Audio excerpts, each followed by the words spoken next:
All right, y'all. So Deion Sanders posted this video last night of him sitting in a hospital bed, and he was talking about essentially preparing for death. And obviously this got a lot of people talking.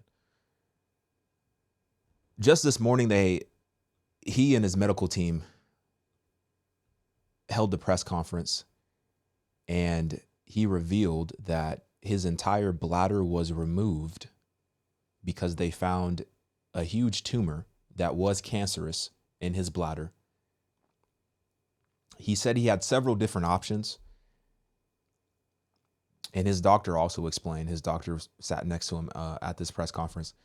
His doctor also explained that, they had several different options in terms of treating it, but due to the aggressive nature of this form of cancer, they settled on the option of removing the bladder entirely and creating a whole new bladder using his intestines, which I didn't even know was possible. He shared a lot of details, personal details about his health situation. But ultimately, the reason why I want to show you this clip is, number one, so you can pray for him and his family. But number two is to show you the message that he preached in the middle of this press conference. He literally turned it into a pulpit and preached a very powerful message that I want to show you guys.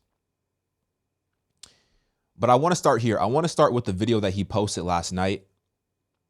So his son, Bucky, posted it on his YouTube channel of him at the hospital talking about him preparing for death. So let's play that clip first. Last night was tough. Yesterday was tough. Because I had to make a will. That's not easy at all. To think that you may not be here. But you want to make sure everybody's straight. So he said last night was tough because he had to make a will. And it's not easy to think that you may not be here.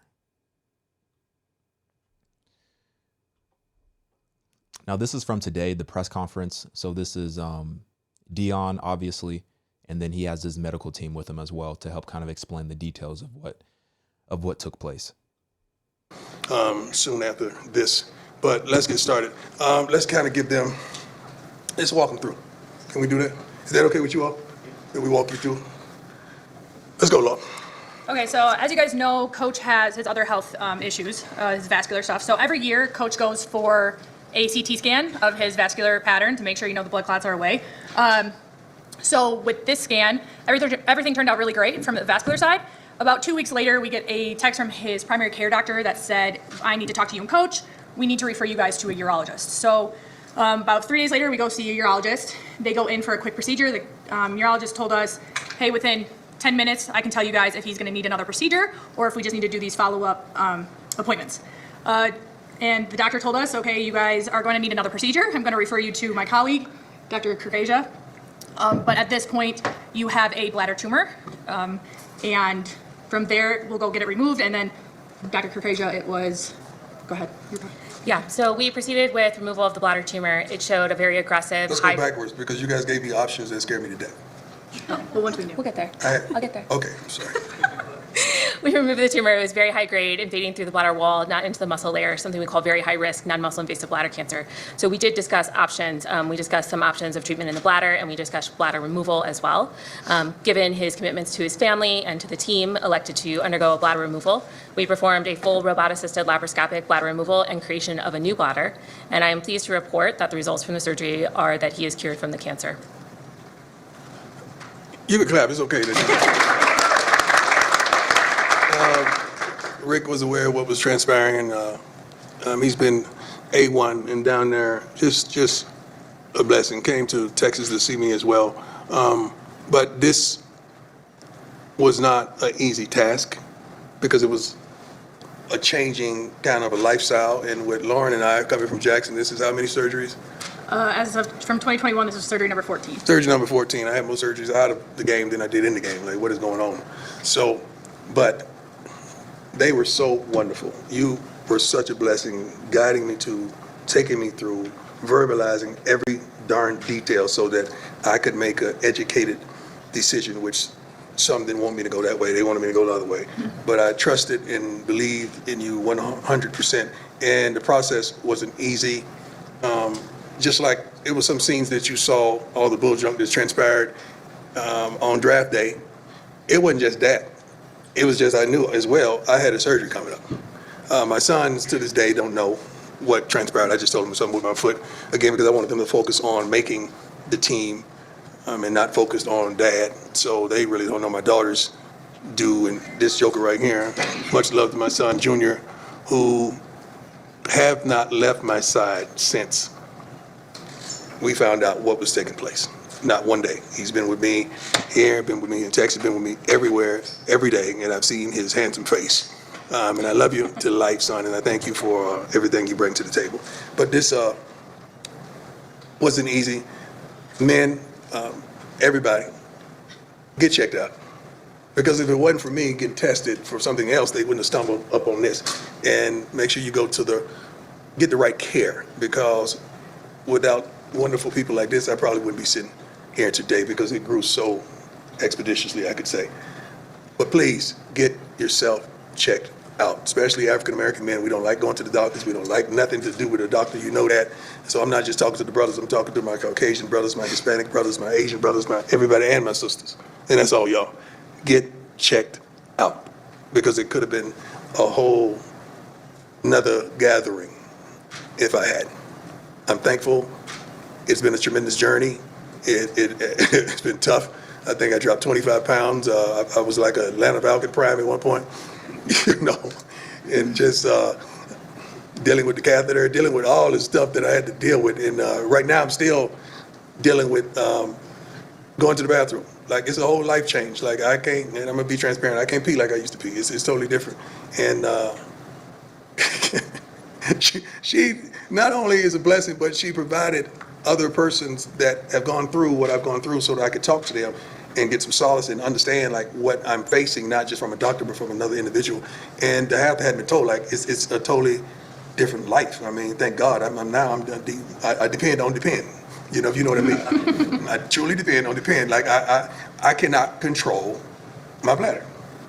So I get up to go to the bathroom already 4 or 5 times a night.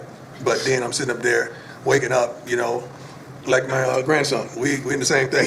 We got the same problem right now. We're going through the same trials and tribulations. We got to see who has the heaviest bag at the end of the night. Like, it's ridiculous.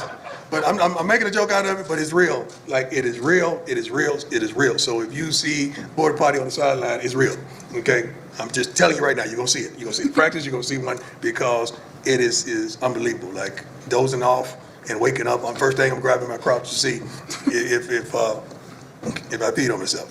And it's just totally different. And I know there's a lot of people out there going through what I'm going through and dealing with what I'm dealing with. And let's stop being ashamed of it. And let's deal with it. And let's deal with it head on. And there's so many other companies out there that do a wonderful job, but I'm thankful that we have a relationship with Depend, and we're making some other products, trying to make other products that to help all of us through. But it's been tremendous. These two, Lauren came down to Texas and was there with me during it the whole way, up walking our miles in the morning, because Doc made sure you better walk, you better be active, and we did it until it was some points that I couldn't even get out of the bed for a week at a time, but she was there. I remember yelling 2 o'clock, oh, Lord, because I have 2 bags, right? Mm-hmm. One was what? Both were urine, but one was filled quickly. Very quickly. Yeah, like blood in urine. It just looked bad, and I'm fishing with 2 bags.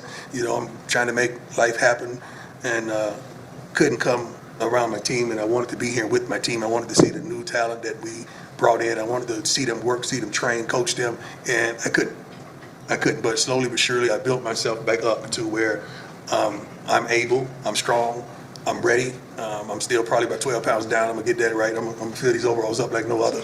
But it has been a tremendous journey, and I'm truly thankful that God is so good. God is so good. You have no idea.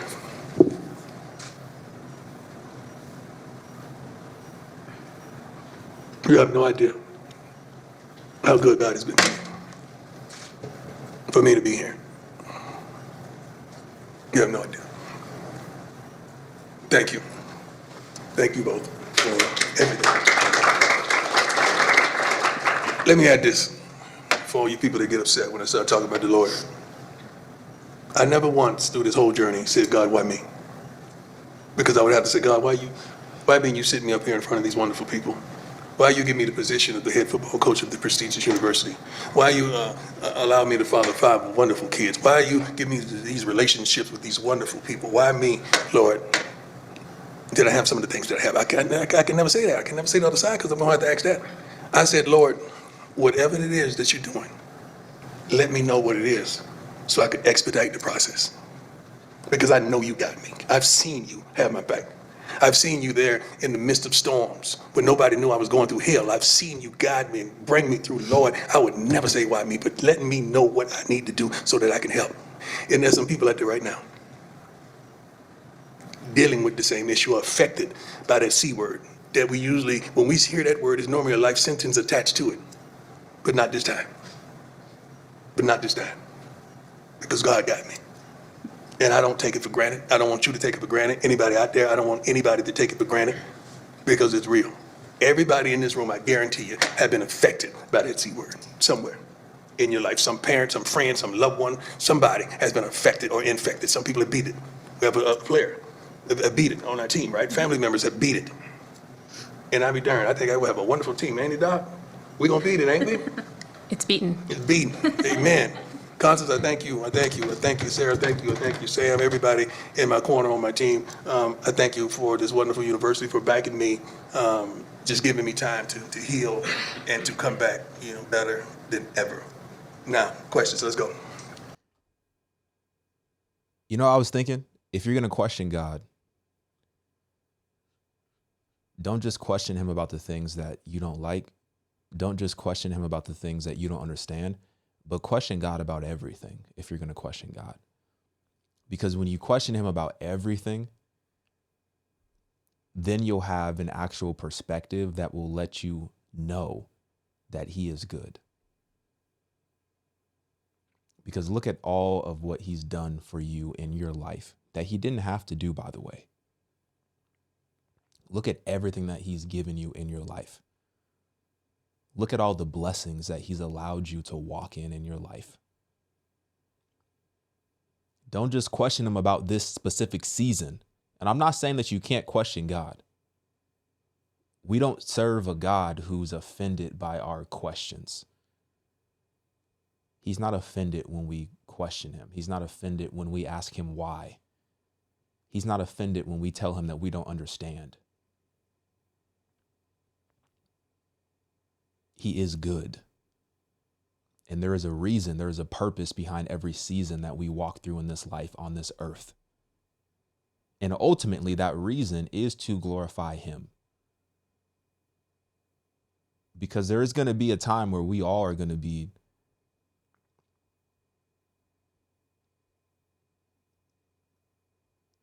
face to face with Jesus, face to face with God, being judged for what we did here on this earth. You know what I was thinking? Furthermore, 2 Corinthians 5. This is what I was thinking. Our heavenly dwelling. For we know that if the tent that is our earthly home is destroyed, we have a building from God, a house not made with hands, eternal in the heavens. For in this tent we groan, longing to put on our heavenly dwelling, if indeed by putting it on, we may not be found naked. For while we are still in this tent, we groan, being burdened, not that we would be unclothed, but that we would be further clothed, so that what is mortal may be swallowed up by life. He who has prepared for us for this very thing is God, who has given us the Spirit as a guarantee. So we are always of good courage. We know that while we are at home in the body, we are away from the Lord. For we walk by faith, not by sight. Yes, we are of good courage, and we would rather be away from the body and at home with the Lord. So whether we are at home or away, we make it our aim to please him. For we must all appear before the judgment seat of Christ, so that each one may receive what is due for what he has done in the body, whether good or evil. Man, I'm just thinking, you have an individual like Deion Sanders who understands that this life is much more than just what we have on this earth, that our calling is eternal. It extends what we can see past in terms of our eyes and what we can feel with our hands. Our calling is much greater than this earth. It's eternal with God for those of us who have our faith in Jesus Christ. But while we are here, it is our mission to glorify him in every assignment that he allows us to have. It is our mission to glorify him. And he said something, I wrote it down. He said, God, let me know what I need to know. Let me know what I need to know so that I can help you. Let me know what I need to know in this trial so that I can help you accomplish what you want to accomplish through me in this trial. And I think as humans, it's natural for us to fall into our flesh. It's natural for us to think, why me? Why now? Why today? What did I do? It's natural for us to have that anxiety. It's natural for us to have that doubt. It's natural for us to lack that faith sometimes because we are in the flesh. We're warring against the flesh, and it's a daily thing. It's natural. But in these situations, we have to come out of the natural and step into the supernatural and allow God to show us exactly what he's trying to do through us in whatever season it is that we are encountering. So,